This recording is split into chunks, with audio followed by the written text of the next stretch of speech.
যারা ঢেঁড়স খেতে পছন্দ করেন তাদের এই রেসিপিটা খেতে ভালো লাগবে, বাট যারা খেতে পছন্দ করেন না তাদের একবার বানিয়ে দেখার রিকোয়েস্ট করব। রেসিপিটা সম্পূর্ণ নিরামিষ, বাট এর টেস্ট দারুণ আসে। আজকের রেসিপি নিরামিষ ঢেঁড়স বা ভেন্টি।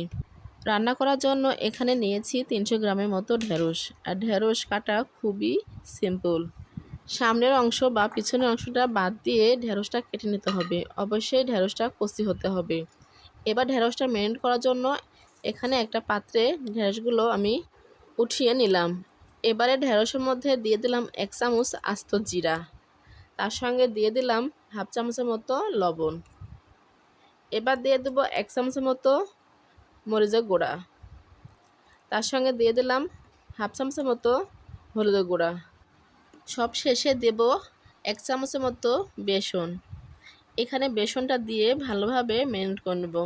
ম্যারিনেট করার জন্য হাতের সাহায্যে অল্প পরিমাণ পানি নিয়ে এটা মেখে নেব, কারণ ঢেঁড়সের গায়ে কোনো পানি থাকে না। ঢেঁড়সটা আগে থেকে ধুয়ে রাখলাম, ম্যারিনেট করা ভালো হবে না, সেজন্য অল্প পরিমাণ পানিটা ছিটিয়ে দিয়ে ম্যারিনেটটা করে নিলাম।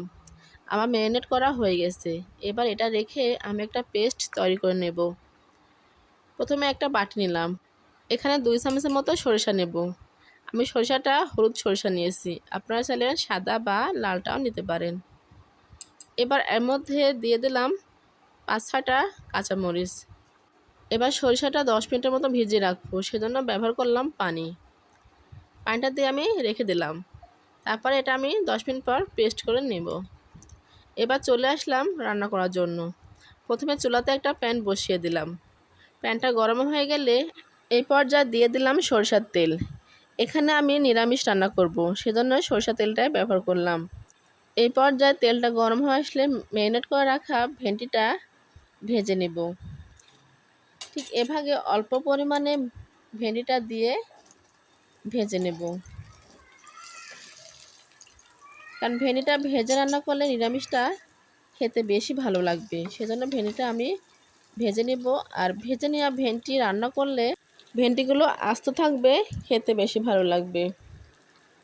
এই পর্যায়ে নাড়াচাড়া করে ভেন্ডিগুলো ভেজে নেব। এভাবে তেলে পুরো ভেজে 50% মতো রান্না করে নেব। আমার ভেন্ডিগুলো ভাজা হয়ে গেছে। এবার আমি সম্পূর্ণ ভেন্ডিগুলো উঠিয়ে নেব। ঠিক এভাবে সম্পূর্ণ ভেন্ডি আমি উঠিয়ে নিলাম। ভেন্ডিগুলো ওঠানোর পর অবশিষ্ট তেল রয়ে গেছে। আমি অবশিষ্ট তেলের মধ্যেই ভেন্ডিগুলো রান্না করে নেব।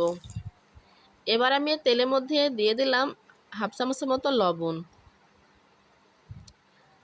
1 চামচ মরিচের গুঁড়া, হাফ চামচ হলুদের গুঁড়া দিয়ে ভালোভাবে একটু আবারও তেলের মধ্যে নাড়াচাড়া করে নেব। ঠিক এভাবে নাড়াচাড়া করা হয়ে গেলে এর মধ্যে দিয়ে দিলাম যে পেস্ট করে রাখলাম সরিষা আর কাঁচামরিচটা, সেই পেস্টগুলো এবার ঢেলে দিলাম। দিয়ে আবারও একটু নাড়াচাড়া করে মশলাটা কষিয়ে নিলাম। ঠিক এভাবে 1 মিনিটের মতো মশলাগুলো কষিয়ে নিলাম। 1 মিনিট মশলাটা কষানো হয়ে গেছে। এবার এ পর্যায়ে দিয়ে দিলাম টমেটো। আমি এখানে 2টা মাঝারি সাইজের টমেটো কেটে রাখছিলাম, সেই টমেটো আমি দিয়ে আবারও ভালোভাবে মশলার সঙ্গে কষিয়ে নিলাম। এখানে 2 মিনিট ধরে মশলাটা ভালোভাবে কষিয়ে নিতে হবে। আমি সময় নিয়ে নাড়াচাড়া করে মশলাটা কষিয়ে নিলাম। মশলাটা যত কষানো ভালো হবে রান্নাটা তত বেশি ভালো লাগবে খেতে। মশলাটা ভাজা ভাজা হয়ে কষানো হয়ে আসছে, মশলা থেকে সম্পূর্ণ পানি শুকিয়ে গেছে। এবার এই পর্যায়ে অ্যাড করব পানি। এখানে আমি পরিমাণ মতো পানিটা অ্যাড করলাম, কারণ ভেন্ডিটা রান্না করার জন্য যে পরিমাণে পানি লাগবে সেই পরিমাণ পানি অ্যাড করলাম, কারণ আমার ভেন্ডিটা আগে থেকে 50% রান্না করে নিয়েছি।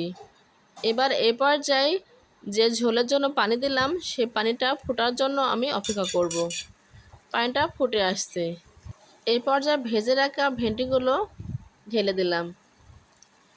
ঢেলে দিয়ে আবারও ভালোভাবে হাতের সাহায্যে নাড়াচাড়া করে রান্না করে নেব 3 মিনিটের মতো, কারণ এখানে ভেন্ডিটা 50% রান্না করা ছিল, সেজন্য ভেন্ডিটা বেশি আর সময় লাগবে না রান্না করতে। বেশি সময় দিয়ে রান্না করলে ভেন্ডিগুলো গলে যাবে, খেতে ভালো লাগবে না। এখানে দিয়ে দিলাম এই পর্যায়ে 1 চামচের মতো চিনি। কারণ আমি এখানে নিরামিষটা রান্না করব, সেজন্য চিনিটা অবশ্যই দিতে হবে। 1 মিনিটের মতো আমি নাড়াচাড়া করে রান্না করে নিলাম। এর পর্যায়ে দিয়ে দেব 1 চামচের মতো জিরা গুঁড়া।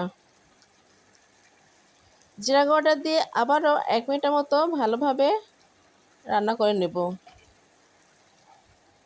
এভাবে নাড়াচাড়া করে 1 মিনিট রান্না করে নেব। আমার রান্না শেষ পর্যায়ে। এই পর্যায়ে দিয়ে দেব চিড়ে রাখা কাঁচামরিচ। এখানে আমি চিড়ে রাখা কাঁচামরিচটা ব্যবহার করব।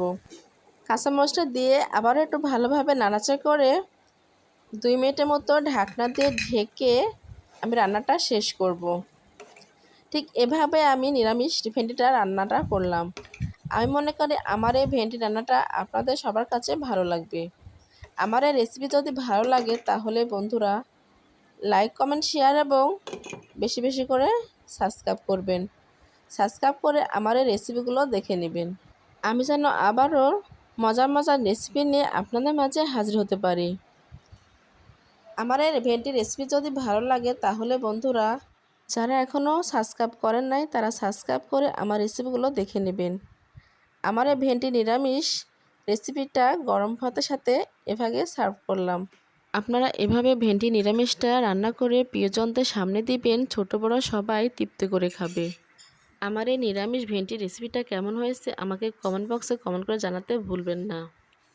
সবাই ভালো থাকবেন, যে যেখানে আছেন দেশে বা প্রবাসে সবার সুস্থতা কামনা করে আজকের মতো বিদায় নিচ্ছি। আবারও হাজির হয়ে যাব নেক্সট টাইমে নতুন কোনো রেসিপি নিয়ে। আল্লাহ হাফেজ।